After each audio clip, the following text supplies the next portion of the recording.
నమస్తే మల్లీశ్వర్ వచ్చేసింది ధూమ్ ధామ్ ముచ్చట్లు తీసుకొని చలో నడువరిగా ఏ మాత్రం లేట్ చేయకుండా జల్దిన ముచ్చట్లు షురు చేసుకుందాం.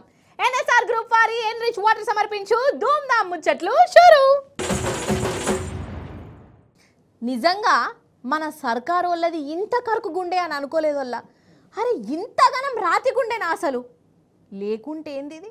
ఓ దిక్కు హైదరాబాదు సెంటర్ యూనివర్సిటీ భూములను అమ్ముకునేందుకు ఆడ చెట్లను నరుకుతాండ్లు కదా. ఇక ఈ అడవిలోనే ఉన్న జీవాలు కండ్ల పొంట నీళ్లు పెట్టుకుంటున్నాయి వల్ల. నాకైతే ఆ వీడియోలు చూసినాక పానమంతా కలుక్కుమన్నది, నిద్రనే పట్టలేదు వల్ల. నిజం చెప్తున్నా. అసలు ఏమిటికి ఈ భూములు అమ్ముడు? ఎవరి కోసం ఈ చెట్లు నరుకుడు? ఓ దిక్కు పిల్లలేమో పోలీసులతోని లాఠీల దెబ్బలు తింటాండ్రు, ఇక ఇంకో దిక్కు జీవాలు గోసపడుతున్నాయి. కోర్టులేమో ఈ నరుకుడొద్దు అని చెప్తూనే ఉన్నది. అయినా కానీ సర్కార్ పోకట సర్కార్దే. అర్ధరాత్రి పూట బుల్డోజర్లు జేసీబీలు లేస్తూనే ఉన్నాయి. అరే ఏంది అసలు? పాన్రి అసలు సెంటర్ యూనివర్సిటీలో ఏమైతుందో చూద్దాం అన్నట్టు పెద్ద కోర్టోళ్ళు కూడా మన సర్కార్ను జరంత గట్టిగానే అరుచుకున్నదట. పోయి చూసే చూద్దాం నడువుర్రి. చదువుకునే పిల్లలది గదే తండ్లాట, జీవాలది గదే కోస, సర్కారుది గదేరు బాబు, గదే దౌర్జన్యం. మా భూములు మాయ అని రోడ్ల మీదకి వచ్చిన పిల్లల మీద పోలీసుల జూలం ఆగుతనే లేదు. లాఠీ చార్జీలు చేస్తూనే ఉన్నారు. గుర్ర గుర్ర గుంజుకవై పోలీస్ టౌన్లలో పెడతానే ఉన్నారు. ఏంది అన్యాయం?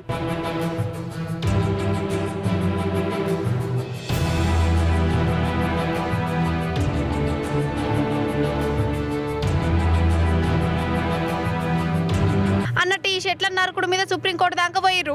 సుప్రీంకోర్టు విచారణ 7వ తారీఖు వాయిదా వేసింది. 7వ తారీఖు దాకా అసలు ఒక్క చెట్టు కూడా నరకద్దు, ఏ పనులు కూడా జరగవద్దు అని స్టే ఇచ్చింది. ఇక ప్రభుత్వాన్ని కూడా జర గట్టిగానే అరుచుకున్నది సుప్రీంకోర్టు. అసలు ఏమెత్తిపోతాందని గింత ఆగమాగంగా చెట్లను నరుకుతారు, కానూను చేతులకు గట్లెట్లా తీసుకుంటారని నిలదీసింది. 16వ తారీఖు నాడు మళ్ళా విచారణ చేస్తుందట. ఈ విధ్వంసం ఇట్లనే కొనసాగితే పూర్తి స్థాయిలో పర్యావరణ సమతుల్యానికి దెబ్బతినే అవకాశం ఉంటుందనే విషయాన్ని కూడా చెప్పడం జరిగింది. అదేవిధంగా వీటిని పరిగణలోకి తీసుకున్న సుప్రీంకోర్టు దీని మీద ఇకపై ఎటువంటి చర్యలు చేపట్టరాదు, అదేవిధంగా చెట్లననేటివి నరకరాదు అనే విషయాన్ని స్పష్టం చేస్తూ వాళ్ళ జవాబు వేయమని చెప్పింది. 7 తారీఖు లోపల జవాబు ఏమని చెప్పింది. నిజానికి మొదటిసారి సెంటర్ యూనివర్సిటీ విద్యార్థులకు బీఆర్ఎస్ పార్టీ ఒక్కటే హిమ్మత్ ఇచ్చింది. అక్కడున్న అడవిని నాశనం చేయకుండా అడ్డం పడ్డది. అయితే ఈ కంచగచ్చబోలి భూములను ఎవ్వరు కూడా కొనొద్దని మన రామన్న పిలిపించిండు. అగర్సే కొన్నా గానీ 3 ఏళ్ల తర్వాత బీఆర్ఎస్ అధికారంలోకి వచ్చినాక ఆ భూములను ఆపస్ తీసుకుంటే ఉంటుందని అన్నాడు. ఈ 400 ఎకరాలల్లా పెద్ద ఎకో పార్కు తయారు చేసి హైదరాబాద్ జనాలకు సెంటర్ యూనివర్సిటీ విద్యార్థులకు ఇనాం గిత్తనని మాటిచ్చిండు. ఆ 400 ఎకరాలను ఎట్టి పరిస్థితుల్లో, ఇది కేసీఆర్ గారి మాట, మా పార్టీ మాట, మా పార్టీ తరఫున మేము మాటిస్తున్నాం, 3 ఏళ్లలో మేము ఖచ్చితంగా మళ్ళీ ప్రభుత్వంలోకి వస్తున్నాం. ప్రభుత్వంలోకి వచ్చిన తర్వాత మేము ఆ 400 ఎకరాలని మొత్తం హైదరాబాద్లో, మొత్తం తెలంగాణలోనే అతి పెద్ద ఈకో పార్కుగా ఏర్పాటు చేస్తాము. ఇప్పుడే నేను స్పష్టంగా చెప్తా ఉన్నా. ఈరోజు ఎవరైనా రేవంత్ రెడ్డి విసిరే బిస్కెట్ల కాశపడి, రేవంత్ రెడ్డి చెప్పే మాటల కాశపడి ఆ ల్యాండ్ 1 ఇంచ్ ఎవరన్నా కొనుక్కున్నా మళ్ళీ కుండ బద్దలు కొట్టినట్టు చెప్తున్నా, మమ్మల్ని తర్వాత అనొద్దు. ఖచ్చితంగా ప్రతి ఇంచు తిరిగి వెనక్కి తీసుకుంటాము.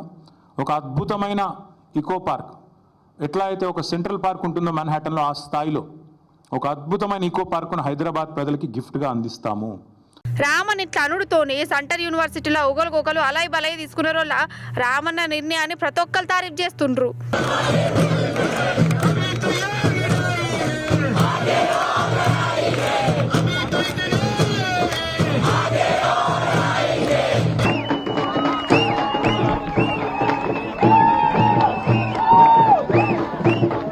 ఇటు ఇంకో దిక్కు మన తెలంగాణలో ఉన్న యూనివర్సిటీ విద్యార్థులందరూ ఒక్కటైరు, రోడ్ల మీదకి వచ్చిర్రు, ధర్నాలు రాస్తారోకోలు చేస్తాండ్లు.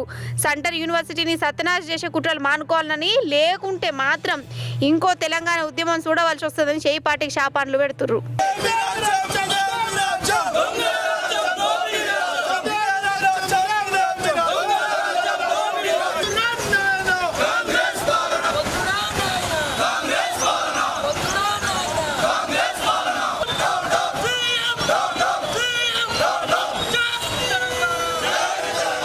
ఇప్పుడు సెంటర్ యూనివర్సిటీ ఆగబట్టిద్దామని చూస్తున్నారు కదా.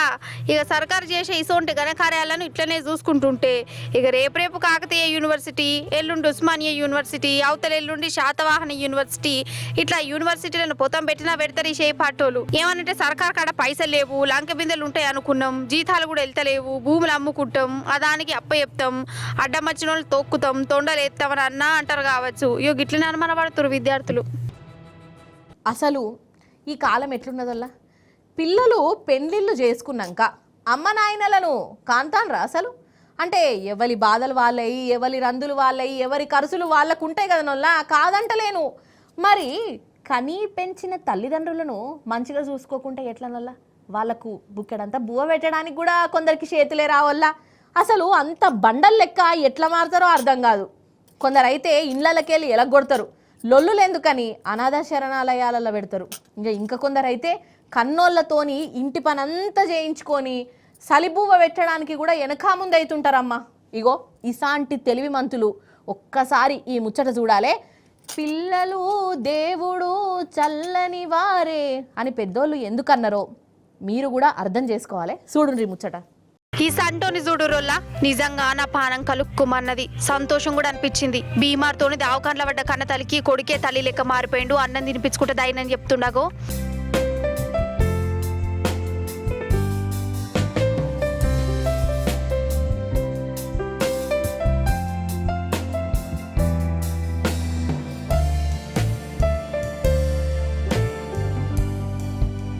ఈ తల్లి పేరు జ్యోతి. జత్యాల జిల్లా కుమ్మరపల్లి ఆలుమగలు ఇద్దరు కైకిలికి పోతారు. పాపం ఈ జ్యోతికి పానం మంచిగా లేకుండే పెనిమిటి సర్కారు దావకాలు షెరిక్ చేయించి తోడుగా 4 గంటల కొడుకు నుంచి మళ్ళీ పనికి పోయిండు. మనిషికి పానం మంచిగా లేకుంటే ఎట్లుంటుందోలా, శాతం అవుతుందా అసలు? కానీ 4 గంటల కొడుకే కన్న తల్లికి తల్లి లెక్క మారిపోయిండు. ఆమెకు అన్నం తినిపించుకుంటా, కాళ్ళు ఒత్తుకుంటా, కంటికి రెప్పలెక్క చూసుకున్నాడోలా. అగో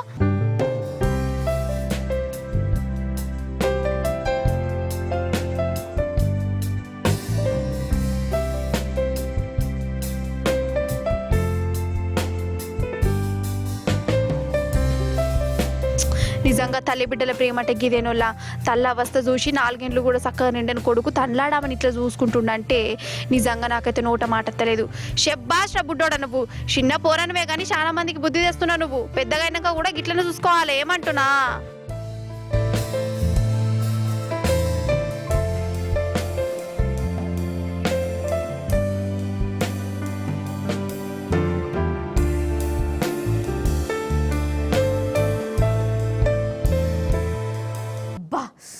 కొంచెం ఇలా జర చల్లగా ఉన్నది కదా నోళ్ళ. ఓ పెద్ద మనిషి, ఓ అన్న నిన్నే జర ఫ్యాన్ 1 నెంబర్ తక్కువ పెట్టరా? అదే చాలు సెట్ ఉన్నది.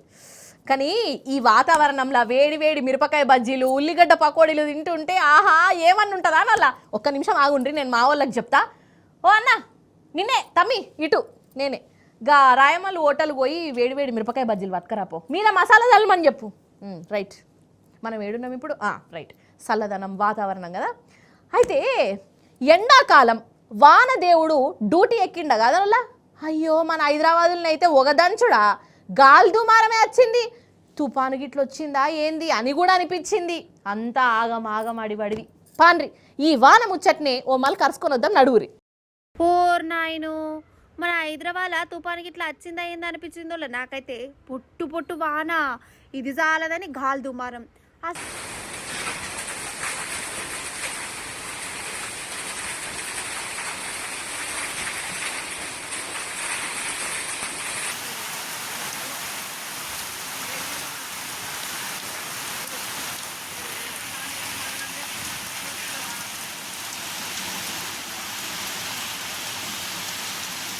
ఈ వారదేవునికి ఏమనిపించిందో ఏమో, సూర్యుడు దినాంజనం మీద ప్రతాపం చూపిస్తుండు కదా. జర ఇలా పాన నిమ్మలం చేద్దాం అనుకున్నాడో ఏందో ఈ ఆనదేవుడు. పగటిలి జర మబ్బు ఉండే, మాపటిలి కాగానే ఇక దంచుడు. ఇక వాన వరుడుతోని అంత చల్లగా అయింది కదా అని ఇంట్లో కూర్చొని అనుకున్నా. కానీ బయటకు వచ్చి చూస్తే మాత్రం అయ్యో వానదేవుడా అనిపించింది. జరసేపు కొట్టిన వానకి హైదరాబాద్ చెరువు లెక్క మారిపోయిందల్లా. కార్లు బండ్లు సగం దాంక మునిగిపోయినాయి. ఇక ఆతారణం మంచిగున్నప్పుడే తాపొకసారి కరెంటు పోతుంది. ఇక అసలు ఉంటుంది ఇట్లా వాన పడ్డానికి ఉంటుందా? గంటలు కరెంటు లేకుండానే ఉన్నది పట్నంలో. ఇక ట్రాఫిక్ జామ్ గురించి అయితే చెప్పవశం కాదు. రోడ్డు ఎక్కినోళ్ళు ఎప్పుడో చీకటి పడ్డాక ఇళ్ళ పడ్డారు. ఇక చెట్లు స్తంభాలు ఇరిగి పడ్డాయి. అంత ఆగమాగం జగన్నాథం.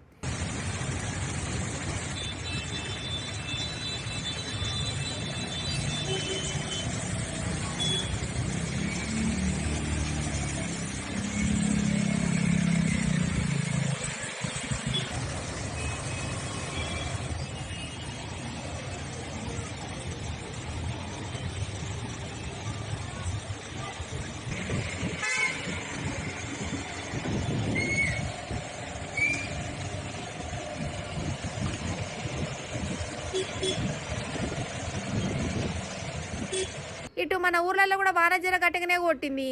ఇంకో 2-3 వద్దులు వానలు ఉంటాయట. గాలి దుమార మురుములు పిడుగులు పడతాయట. జర పైలంగుండురని వాతావరణ శాఖలు చెప్తాండ్రు.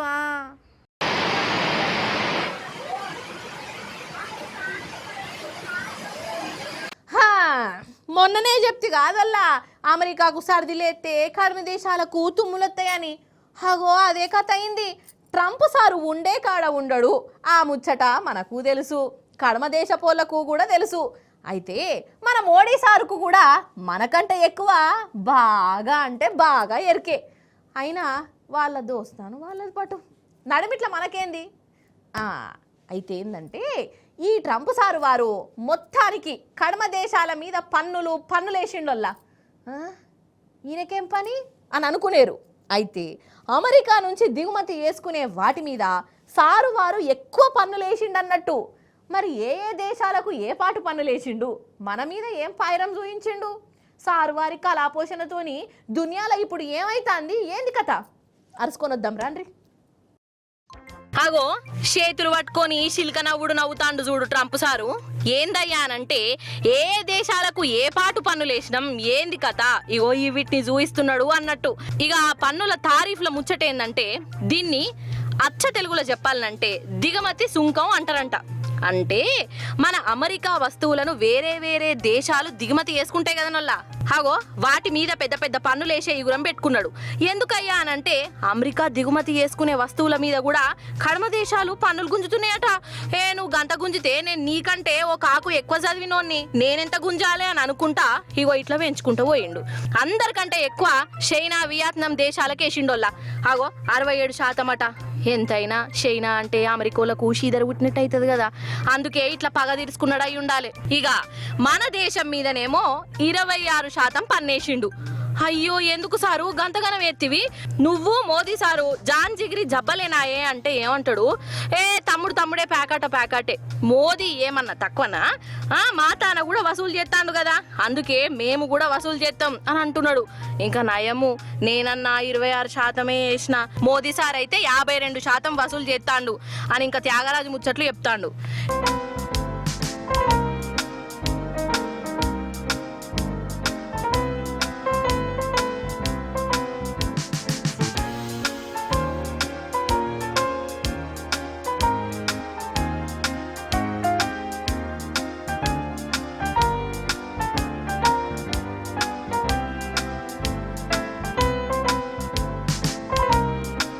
ఇక ట్రంప్ సారు వారు ఇగో ఇట్లా తారీఫుల పేరుతోని ట్యాక్సుల లెక్క చెప్పుడుతోనే దునియాలో ఉన్న మార్కెట్లన్నీ మళ్ళీ ఢబేల్ మని పడిపోయినాయి వల్ల. ఇక మన స్టాక్ మార్కెట్ కూడా లుక్సాన్ అయిపోయింది. ఇక ఇంకో దిక్కు బంగారం రేటు కూడా బాగా పెరిగింది ట్రంప్ సారి వారి పుణ్యాన. ఇక మన కాడనైతే 92,000 దాటింది. ఈ తారీఫు పేరు చెప్పుడుతోనే లటుక్కుమని పెరిగిందట బంగారం. ఇక ఈ ట్రంప్ సారి వారి పన్నుల ముచ్చట చూసి కడమ దేశాల అధ్యక్షులు జర కోపం మీదనే ఉన్నారు వల్ల. ఇక ఈ ట్రంప్కు ఏం పోయే కాలం వచ్చింది, ఏదో నడుతాంది నడవనీయకనట. ఏ పన్నులేంది, ఈ కథ ఏంది, మందిని ముంచుతాడా లేకుంటే అమెరికానే ముంచుదామని చూస్తాడా, ఏం మనిషో ఏమో పో అమ్మా అని శాపాలు పెడతాండ్రోల్లా జనాలు. అయితే ఏం లేదల్లా, మళ్ళా మన ముచ్చట్లకు ఆలుమొగలు వచ్చిర్రు. ఇక ఆలుమొగలు వచ్చిర్రంటే ఉద్దర పంచాదులే ఉంటాయి కదా నల్లా, కడుపుకొచ్చింది లేదు ఏం లేదు, ఉత్త పచ్చిగా లొల్లులు పెట్టుకుంటారు, ఏందో ఏం పాడో అర్థమే కాదు. అయితే ఒకప్పుడు అంటే ఒక 20-30 ఏళ్ళ కిందట పెనిమిటి వస్తాండంటే ఇంటామే మస్తుల భయపడేదట. భర్తలు కొంచెం కోపం గల్లోలుగా ఉండేదట నొల్ల, భార్యలను కొట్టేదట తిట్టేదట కూడా. ఇక అట్లా చేసుడు ఏమన్నా తరీకనేనా చెప్పురి, పద్ధతేనాయే, తప్పు కదా. మరి ఇప్పుడు ఎట్లున్నదల్లా, నువ్వెంత అంటే నువ్వెంత అన్నట్టే ఉన్నదనుకోర్రి. ఇగో ఇట్లా రివర్స్ రామాయణం కూడా నడుస్తుంది పాండ్రి. మరి ఒక ఇంటికి పోయి ఆడ ఒక పెనిమిటి ఆవేదన ఆక్రందన గుండె ఘోష చూసేసొద్దాం రాండ్రి. ఏంది అసలు ఈ తన్నుకునుడేంది, ఇట్లా పెళ్ళ జరచుడేంది, ఆలుమొగలే ఇల్లు ఇంటామెనే పెనిమిటిని పొట్టు కొడుతాంది. ఈమె తల్లి ఉన్ను తమ్ముడేమో మిట్ట చూస్తున్నారోల్లా ఇంటల్లుని బిడ్డ కొడుతుంటే ఇక ఈ అందగాడేమో దండం పెడుతున్నాడు, ప్లీజ్ నీకు దండం పెడతానే, కొట్టకే తిట్టకే, నీ కాలు మొక్కుతానే అని అనుకుంటూ ఉంటాండోల్లా.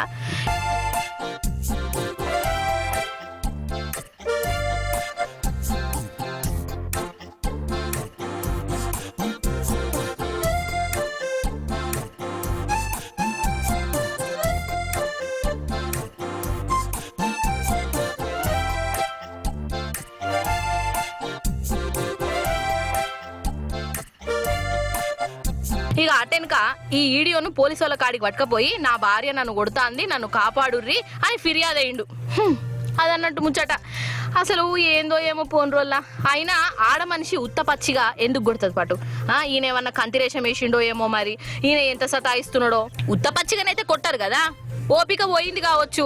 అట్లా అని ఈమెను నేనేం సపోర్ట్ చేస్తలేను, మళ్ళీ ఉల్టా అనుకోగల. ఇంత సపోర్ట్ లేదు గిపోర్ట్ లేదు, కానీ ఆల్మొగలు మంచిగా ఉంటే ఒకళ్ళ మాట మీద ఇంకొకరు నిలబడితే అసలు ఈ లొల్లులు జవడాలు ఎందుకైతే చెప్పుండ్రల్లా, అంతేనా కాదా?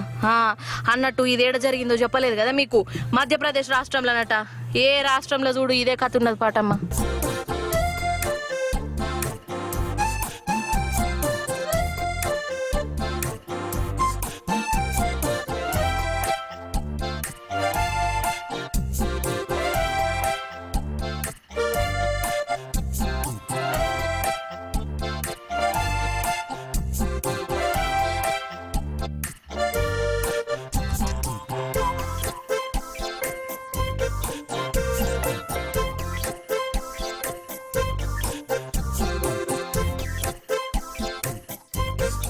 వామ్మో, ఈ కాలం సంటి పోరలు అంటే హుషారు పిట్టలు అయిపోయినరమ్మా.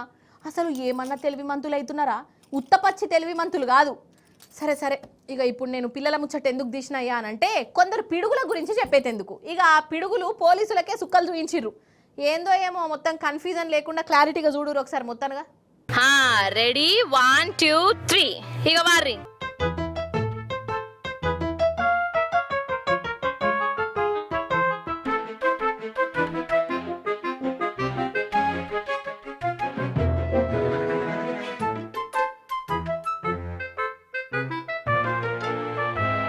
ఇదేదో బడిగంట మోగుడుతోనే పోరగాన్లు ఇంటికి పోయేందుకు ఉరుకుతున్నారు కావచ్చు అని అనుకోగల్లా. కాదు కాదు, వీళ్ళు జైళ్ళకెళ్ళి తప్పించుకుంటున్నారు. జైలు అని కూడా అనొద్దు, జువైనల్ హోమ్. అయితే పిల్లలు తప్పులు చేస్తే, నేరాలు చేస్తే వాళ్ళను జైల్లో పెట్టకుండా జువైనల్ హోమ్లో ఉంచుతారు కదా. అగో అందులో ఉన్న పోరగాన్లు తప్పించుకున్నారు. బీహార్ రాష్ట్రంలో ఉన్న ఈ జువైనల్ హోమ్ నుంచి 21 మంది పోరలు తలుపులు వలగొట్టి మరీ పారిపోయినరు. పోలీసు వాళ్ళు లేరా అనంటే ఉన్నారు, ఆన్నే మిట్ట చూస్తాన్రు. అయితే వీళ్ళు 1వ తరగతిలోనే 2వ తరగతిలోనో ఐక్యమత్యమే మహాబలం అనే పాట బాగా మతికి పెట్టుకున్నట్టున్నది. ఇక ఈ జువైనల్ హోమ్ లో ఉన్న పోరలందరూ ఐక్యమత్యంగా ఉండి అందరూ కలిసి దాన్ని తలుపులు వలగొట్టిరు. ఇక వీళ్ళ బలం ముందు వీళ్లకు కావలు కాసే పోలీసుల బలము అస్సలు పనిచేయలేదు. ఇక ఈ ముచ్చట పెద్ద సార్లకి ఎరికైంది. తప్పించుకొని పోయిన పోరల కోసం ఇంకా దేవులాడుతూనే ఉన్నారు. మొత్తానికి బీహార్ల పెద్ద పెద్ద ఖైదీలే కాదు, చిన్న పోరలు కూడా ఇగో ఇట్లా తప్పించుకోవచ్చు అన్నట్టు. చాలా హుషారు పిట్టలున్నారు కదా.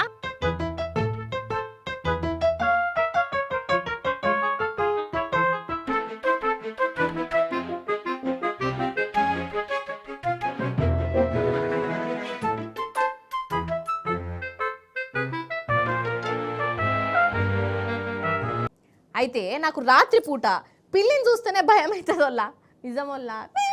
అని ఆ పిల్లి సప్పుడు చేసింది అనుకో, ఇక నా పని గోవింద. ఇక మొన్న బల్లి కూడా వచ్చిందల్లా. ఇక అది మా ఇంటి గోడకు తిరుగుతున్నంత షేపు నా మనసు అయితే మనసున లేదల్లా. ఏంది మల్లీశ్వరి నువ్వు పిల్లులకు బల్లులకు భయపడుడేనా అని అనేరులో. అయితే రాత్రిపూట చూస్తే నాకు గట్టనే భయం అవుతుంది. మరి మీ దాంట్లో కూడా భయపడతారు కానీ బయట పడరు, నేను చెప్పుకున్నాను అంతే. సరే కానీ కాలి పిల్లిని తలుసుకుంటేనే ఇంత వణుకు ఉడితే అగర్సే ఇంట్లకు సింహం వస్తే ఇంకెట్లా అనిపించాలి? అరే అవంటే నోళ్ళ సింహం అంటే మన బాలయ్య బాబు అని అనుకోగల. కాదు, మన ఒరిజినల్ సింహమే ఒకళ్ళ ఇంటికి వచ్చిందట. మరి వచ్చి ఏం చేసింది, ఏంది కథ? ఏది ఓ మల్క టార్చ్ లైటు వెళ్తుర్లా దూరంకి వెళ్ళి చూసేసొద్దాం రాండ్రి. అనగనగనగా ఒక ఇల్లు, ఆ ఇంట్లో అంట రూము. ఆ అంట రూమ్లో ఇంటైనా అన్నం కూర అనుకుందామని గ్యాస్ పొయ్యి కాడికి పోయిండు. చూడిరిగా ఆర్రలు ఏమున్నదో కనబడ్డదా? అగో గురకాయించి చూస్తుంది. సింహమోళ్ళ ఓర్నాయను.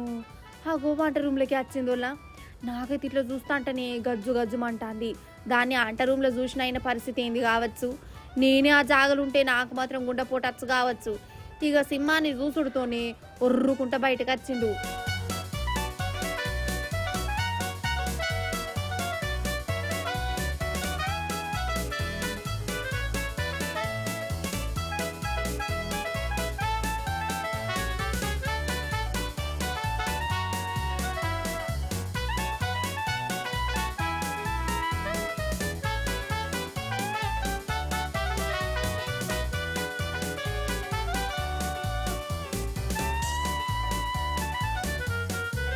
అంతల్ని అడవి ఆఫీసర్లు వచ్చి ఆ సింహాన్ని మెల్లగా మత్పరించి దాన్ని బోన్ వేసి పట్టుకపోయారు.